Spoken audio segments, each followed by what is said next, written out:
welcome back to the channel. Thank you guys so much for the support on my Everyman's Collection video.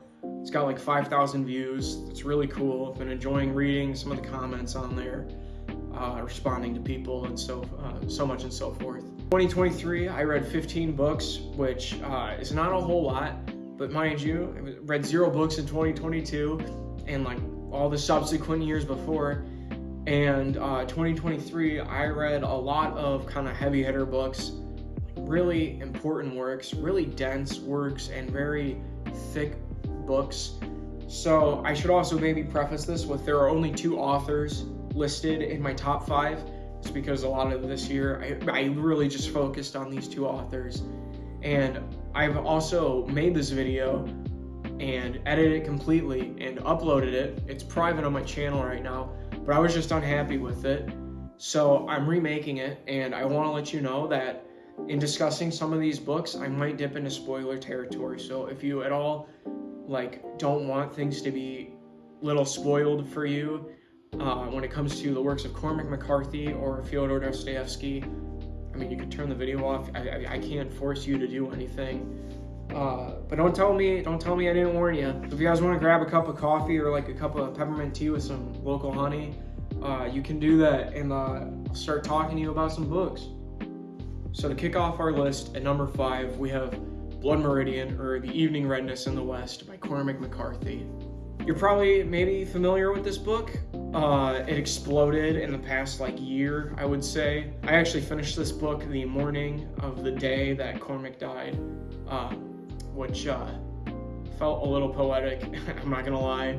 So what's this book about? This book follows the kid after he runs away from his father, not really a home, so to speak, and he's traversing the southwest of America and eventually falls into a group of scalpers on the Texas and Mexico border, where they are literally paid by the Mexican government to kill Indians. This book is historical fiction. Some of the things in this book are real. A lot of it actually is probably more real than we'd like to think.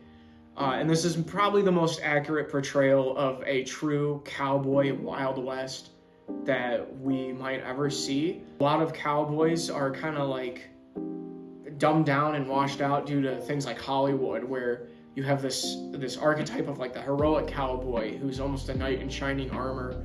And that was not really ever the case, to be honest. They were not good people. So you might be like, Brent, why on earth would you want to read a book where there are no real protagonists, everyone is kind of evil, and it is covering such a gruesome and horrid subject matter? Well, I maybe don't have a proper answer for that. I would say maybe the plot comes almost secondary to this book. This book's they've been trying to make this book into a movie, which I just don't think will actually happen, because it's not really about the plot. It's kind of about the talks that happen, and the prose that McCarthy writes. You are pulled through this book with the most beautiful writing ever. That's what kept me going. There are moments in this book where I was just horrified, but then it'd be followed by McCarthy's super otherworldly grand description of the mountains or the desert. When I finished this book, I genuinely had no idea, I did not understand it. So I went digging and did a lot of research. The amount of videos and talks and essays that have been written about this work is almost dumbfounding. It's insane. There is so much beneath the surface of this book. I have reread about half this book. I've probably reread it a whole second time, looking through different chapters and passages, and with referencing them to talks or whatever I've listened to. But I've also listened to this book on audiobook. So yeah, I don't know what else I really need to say about this book, because it's really popular right now. Go read it if you have a stomach for violence and appreciation for the written language. You will not be disappointed. So next up on the list is The Crossing, which is the second part of the Border trilogy. I don't have an individual copy of The Crossing, so I'm going to hold up the whole trilogy here for you to look at. The Crossing follows a boy who is 16 named Billy Parham, and the book opens up with almost like a novella.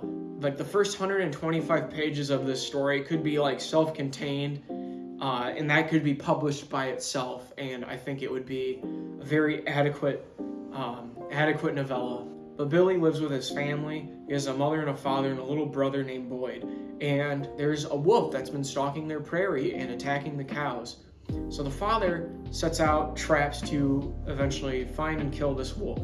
Billy finds the trapped wolf and feels almost sympathy and like desire for this wolf.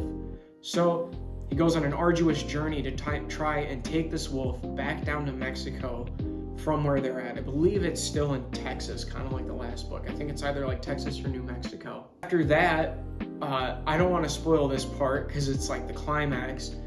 Something really bad happens. So then Billy goes back to America. And then Billy and Boyd go back to Mexico and something horrible happens. And then Billy comes back to America. And then Billy goes back down to Mexico. And there's this theme. It's probably a reference to something else because McCarthy loves doing that. I don't know what it is. But there's this theme that every time Billy goes back down into Mexico, his life gets significantly worse. And I think because of that, and because McCarthy, who usually doesn't let you see the emotions of his characters, kind of gives you a little more of that in this book, which is why I liked it so much. There's a lot of really dense philosophical discussion in this book, where unlike Blood Meridian, where I could kind of understand it, in here I felt like pretty lost. I'd probably have to reread it a few times and maybe check out a paper or something talking about some of the themes. But I think I just really loved it because I loved Billy's character. Like, you cannot not feel sad for the boy. If you are familiar with McCarthy, you've probably read a book like The Road, and The Road is very bleak. It's pretty depressing, to be honest. I had no idea it could get any worse until I read The Crossing. The Crossing even ends on maybe the most like depressing type of ending. It was a really good read, and to be honest, I felt really stupid after I'd read it because I didn't understand a whole lot. I'm just being real with you. But yeah, ultimately, I just was haunted by this book for weeks after I read it. I want to give old Billy a hug. If you've read The Crossing, you probably share that sentiment. All right, then this might come to a shock to you if you watched my entire Everyman's video, because I said that this was my favorite year of 2023. Things change. We have Crime and Punishment by Fyodor Dostoevsky. I love this book. I think Dostoevsky is such a phenomenal, excellent writer, and it's crazy to think that Dostoevsky almost never had time to really think and edit his works. He wrote them, but because he was constantly in debt, he wrote them ferociously and just kind of sent in what he had, at least to my understanding. That's what I know. He was able to create such like phenomenal, thrilling stories. Crime and Punishment, what is this book about?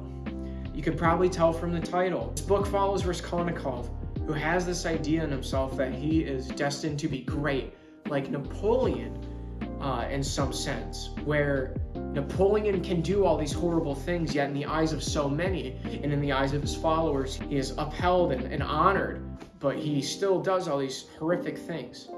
Raskolnikov comes up with a theory for himself that he is also one of these people, that he is able to transcend himself into greatness almost by like denying the moral code, essentially. So what does he do? He murders a pawnbroker. And I know I said I would mention spoilers, and you guys might be like, that's a pretty big thing. It happens in the first like 80 pages of the book, 80 or 90 pages. It's not that big of a spoiler. And then what follows is his punishment. And it is so well like written and set up that you almost feel sympathy for Raskolnikov, or maybe you do feel sympathy for Raskolnikov. I certainly know I did. I still do. I am so happy with the epilogue. I won't share that bit, but I am so happy with it because it seemed entirely plausible from the events that happened in the book. You come to realize very quickly that though Raskolnikov is a killer, he is not like some rampant psychopathic, like edgelord, stupid criminal. He is like a normal dude who's just caught up in this ideology that he has formed for himself, Or maybe it was formed in some sense from the things around him. I know Dostoevsky really wrote about the things he read and witnessed in his life. So maybe that was what was happening in Russia at the time. But ultimately, he comes up with this idea. It doesn't go as planned. And what makes it even worse is that he gets away with the crime. In a lot of sense, he does. Again, I don't want to spoil endings. I don't want to go that far. But ultimately, he gets away with the crime. And I think that just makes the whole ordeal worse. This was my introduction to Dostoevsky. I think this is a phenomenal starting point to get into his works. This covers a lot of good bases for Dostoevsky. This covers his psychoanalytical nature of his characters. I don't know if obviously I'm not gonna know, I haven't read a whole lot. I don't know if there was a book that came before this that described in such detail dreams. And it wouldn't surprise me that Dostoevsky was kind of the first one to really do that. Raskolnikov has, I think, 5 dreams in this book that are all so important. And this also covers kind of the things that Dostoevsky stands against. That is another great thing about him. He writes with such conviction for and also against the things that he truly believes, and it just lends itself so tremendously to the book. There's not really any strawmans.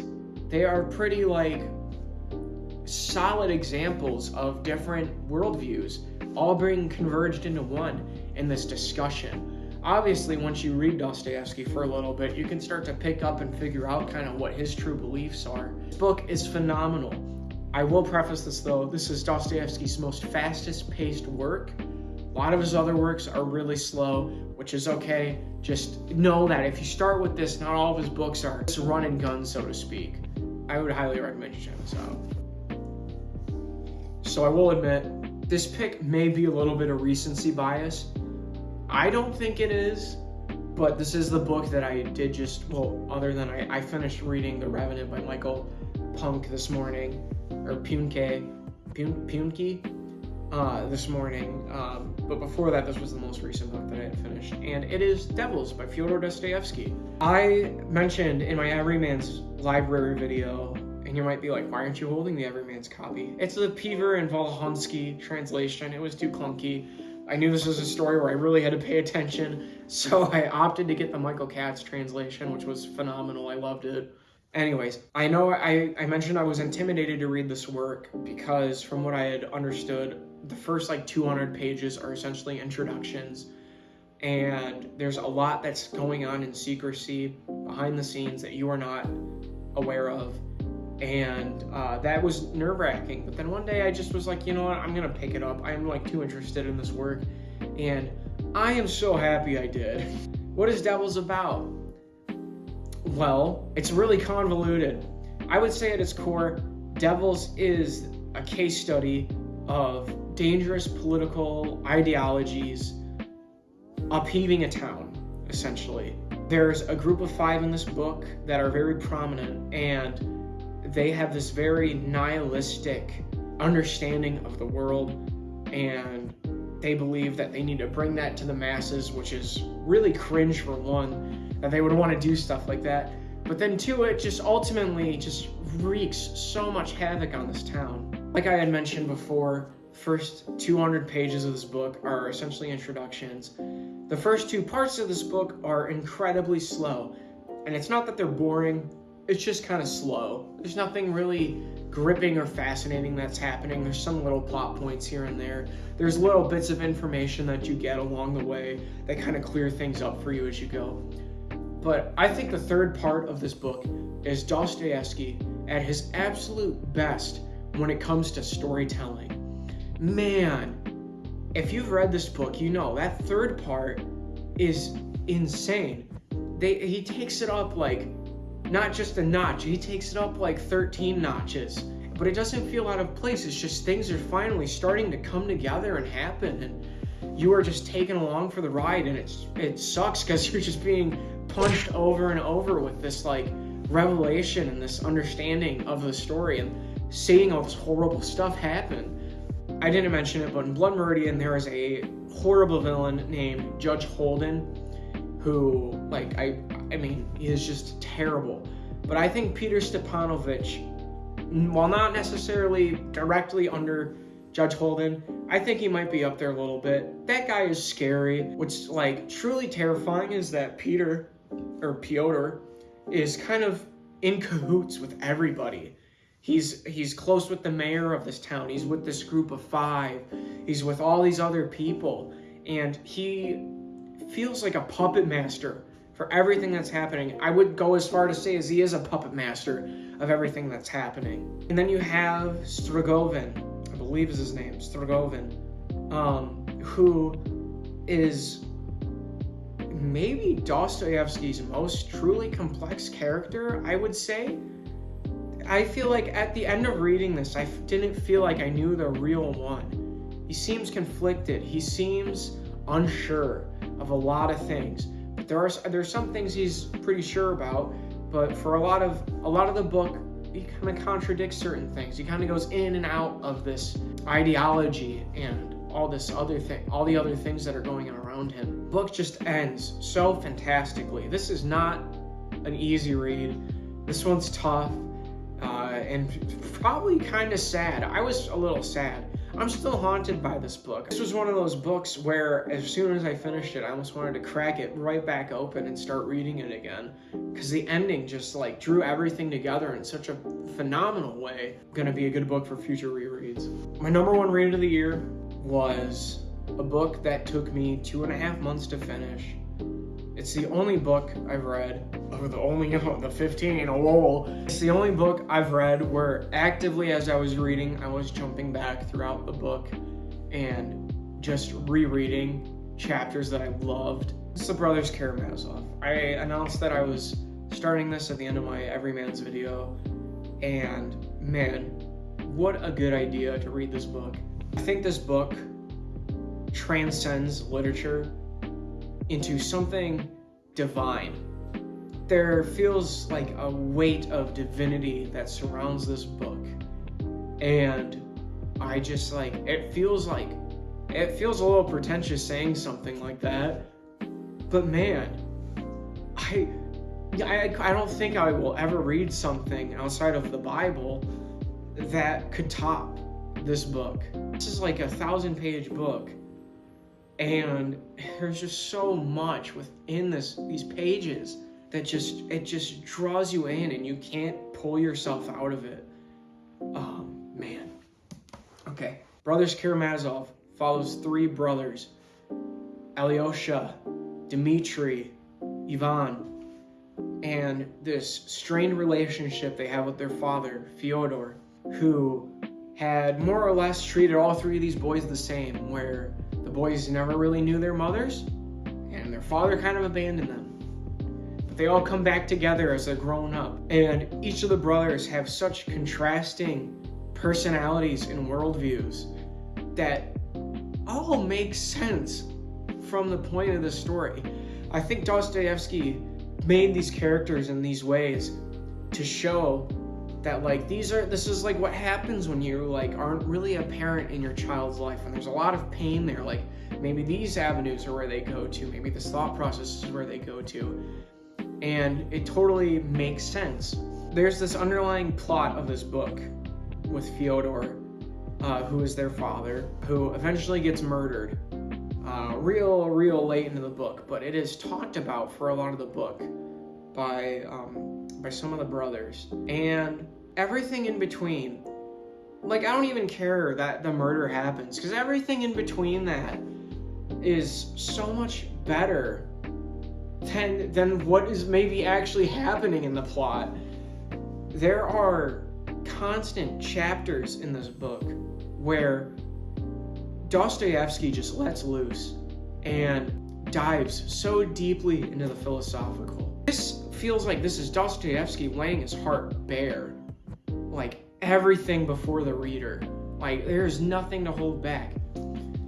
And what's crazy too is that this book was supposed to be just an introduction for the character of Alyosha. This is 1,000 pages of an introduction for a character named Alyosha. I almost don't even know if like we could handle a second part of this book, because what if it was better? There are so many good chapters in this book A lot of people talk about the Grand Inquisitor, which sometimes is even printed on its own. It's literally like a little pamphlet. You can read just that chapter. Other people mention the chapter that comes before it, which is Rebellion, those are phenomenal. I think my favorite part of this book was Father Zozima's talks to his monks. I reread that section so many times. Even like last week, my mother was over here hanging out with me, and I even dug through it and read some of it to her. Every time my mom comes over, we talk theology. Man, I don't even have like the words to describe. I don't even have like the brain power to begin to collect my thoughts on this book. It's almost like there's almost too much to say. Like, you cannot say enough about this book and its themes. And I know I might sound like I'm hyping it up. You might think I bought into the hype of it, but I sincerely tell you I didn't. I mean, I spent like 2 months on this book because I was just like, I was blown away. And I mean, I'll do you one further. My wife and I went out to Oregon because I officiated some of my friends getting married, 2 of my friends getting married. I used lines from this book in my officiation. Like, I literally pulled quotes from this book to read at someone's wedding as I was marrying them. I don't even know what to say anymore. Maybe I just cut it off here. I'll just cut it off here. I highly suggest you read this book. It's long, it's slow. Be disciplined. Patience is a virtue. Read this book. Chew on it. Don't fly through it. Let yourself process what's being talked about. Chew on it. And I promise you, this book will change the way that you live your life. I have changed from reading this book. I don't know how much I've changed from reading the other books other than just liking them. This has changed my life tenfold. Like, undoubtedly, this book has changed me. Alrighty, beloved. Well, I hope you enjoyed me trying to talk about these books. I did not read a bad book in 2023, and I'm excited to continue into 2024 with this reading journey. Like I had mentioned, I spent a lot of last year focusing on Dostoevsky and McCarthy, so this year I'm trying to break away a little bit from that. I'd like to read more Russian literature. Right now, I'm reading, I just started this actually, The Castle by Franz Kafka, who I know not a whole lot about, but when people talk about people who are greatly inspired, and you can tell in their works, by Dostoevsky, it's often like Kafka and Camus are ones that I see thrown around a lot. I still have Camus. I've not really read him, but I will eventually. I'm trying to also read some shorter length works because I read so many fat books last year. I love you. God bless you. I'm praying for you. I hope that you guys have a good 2024. The year is new. There's a lot of opportunity to experience and live in joy this year. Let us be mindful to do so.